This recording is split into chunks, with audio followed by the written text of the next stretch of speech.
So what is dark energy? Well, that's the Nobel Prize winning question, really, isn't it? I mean, so let's go back to the end of the 90s, right? So the end of the 90s, well, actually, let's go back a bit further.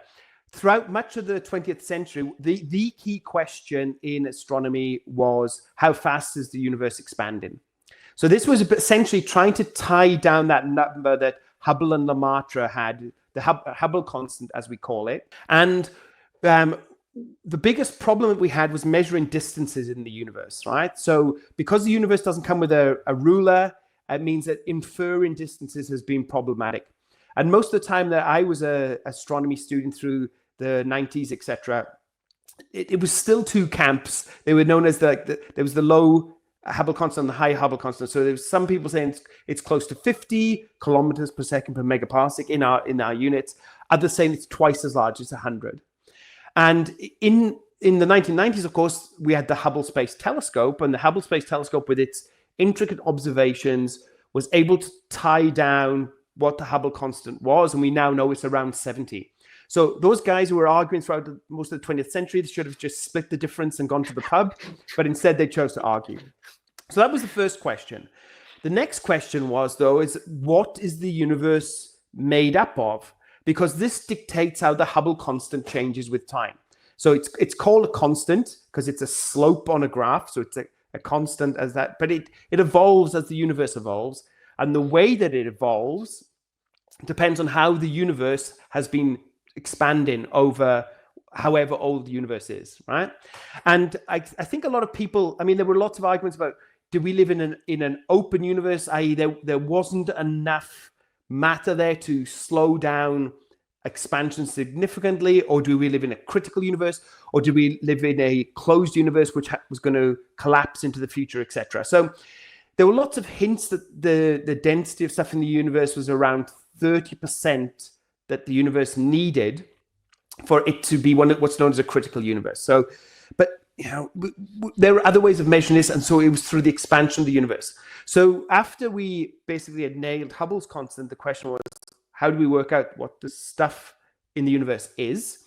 And it was realized that we could do that by looking at exploding stars, supernova, spread through the universe.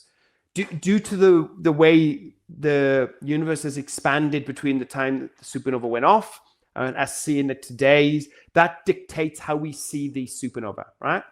And so this experiment was done in the late 1990s. Two groups that eventually ended up sharing the Nobel Prize, so we can sort of see where this went. So they did this experiment. They measured supernova spread throughout the universe, and they were expecting to see that today that the expansion of the universe should be slowing down, right? Matter is having a grip on the universe. It's slowing down expansion. But what they found instead, of course, is that expansion is not slowing down. It's actually speeding up. And this was like the big shock that came at the end of the 1990s, because if you ask, right, what ingredients do I need to put into my universe to make the expansion speed up? Then add in matter, that's a break, that slows things down. Add in radiation in the form of photons, that also slows down expansion. So you need to put an ingredient in there that does the opposite to matter. You need something that can press down on the accelerator rather than press down on the brake. And in the equations of relativity, there was a space for some stuff in the equations that you put it in there, you get accelerated expansion. And this is the stuff that we now call dark energy. And the thing is that dark energy is not like any kind of normal matter, right? So if you've got a box of matter, like a gas, let's make it a balloon, right? You've got a balloon and it's got gas, and then that gas is bouncing around, and that provides a pressure that supports the balloon. Dark energy has the opposite property. Instead of a pressure that pushes outward, it has a tension that wants to pull inwards. And kind of perversely, that tension is what causes the expansion to accelerate. Okay? So that was the first shock. The second shock was just how much dark energy is out there, right? So it was realized that the energy density in dark energy was more than twice the energy density that there is in matter. Okay. And and you have to remember, most of that matter is dark matter rather than just atomic matter. So, we are really this icing on the cake of the universe, the few percent of atomic matter. The majority of it is this dark energy. And the way that the dark energy behaves, what a perverse thing is happening. As the universe continues to expand, matter continuously thins out. So the density of matter is continuously dropping. Dark energy, its density doesn't change with the expansion of the universe. It stays at the same density. It's a weird stuff. So this means is that, in the future, the density of matter is going to drop to 20%, 10%, 5%, 1%, until effectively it's going to be invisible in the universe. So we're living in this transition zone from the universe already is dark energy dominated, but it will come to be completely and utterly dark energy dominated in the future. So that's how we found it. But the question is, what is it? And this is where really we all just have to go. We don't know.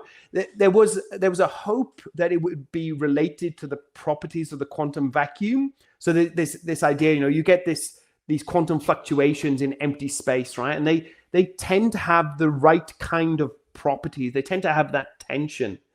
But when you calculate the actual energy density that you expect per cubic meter and the actual energy density we measure per cubic meter, the theoretical expectation is 10 to the power of 120 times larger than what we see in the universe.